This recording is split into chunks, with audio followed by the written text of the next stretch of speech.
आंबेडकर। त्यांचा जन्म 14 एप्रिल 1891 रोजी मध्य प्रदेशातील मऊ येथे झाला। बाबासाहेबांनी जातीभेद आणि अस्पृश्यतेचा कडवा अनुभव घेतला। शाळेत बसण्यासाठी वेगळी जागा तर पाणी पिण्यासाठी वेगळी व्यवस्था।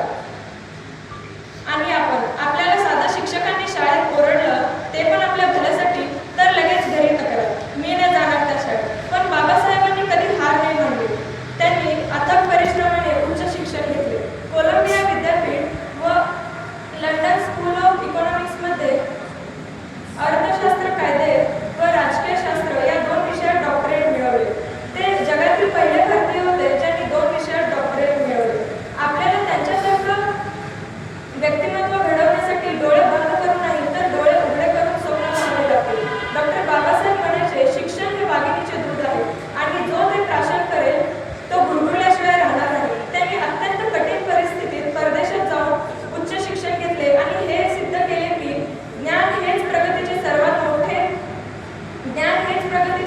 मोठे शस्त्र आहे।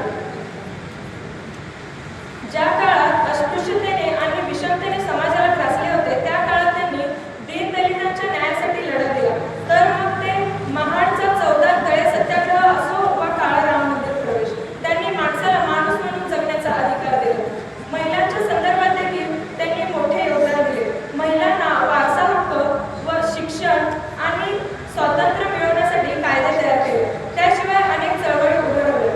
राजकारणात देखील त्यांनी मोठे योगदान दिले। ते स्वतंत्र भारताचे पहिले कायदामंत्री होते आणि त्यांनी भारताच्या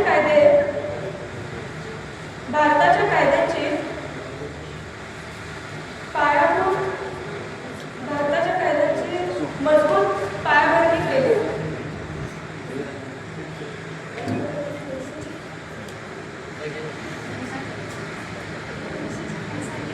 त्यांनी नागपूर येथे बौद्ध धर्म स्वीकारला आणि संपूर्ण समाजाला एका वेगळ्या दिशेकडे नेलं। हा इतिहासातील क्षण लाखो लोकांच्या आयुष्यातील परिवर्तन घडवणारा ठरला। ॲनिहिलेशन ऑफ कास्ट या ग्रंथांमधून त्यांनी समाजातील अन्यायकारक घटक उघडपणे मांडले व लोकांना जागृत केले। डॉक्टर बाबासाहेब आंबेडकरांनी आम्हाला सांगितलं आहे की शिका, संघटित व्हा आणि संघर्ष करा। आज त्यांच्या जयंतीनिमित्त फक्त आम्ही त्यांना अभिवादन करून थांबायचं नाही तर त्यांच्या विचारांचा स्वीकार करून समाजात समानता आणि शिक्षणाचा प्रसार करायचा आहे। चला तर मग डॉक्टर बाबासाहेबांचे विचारांचा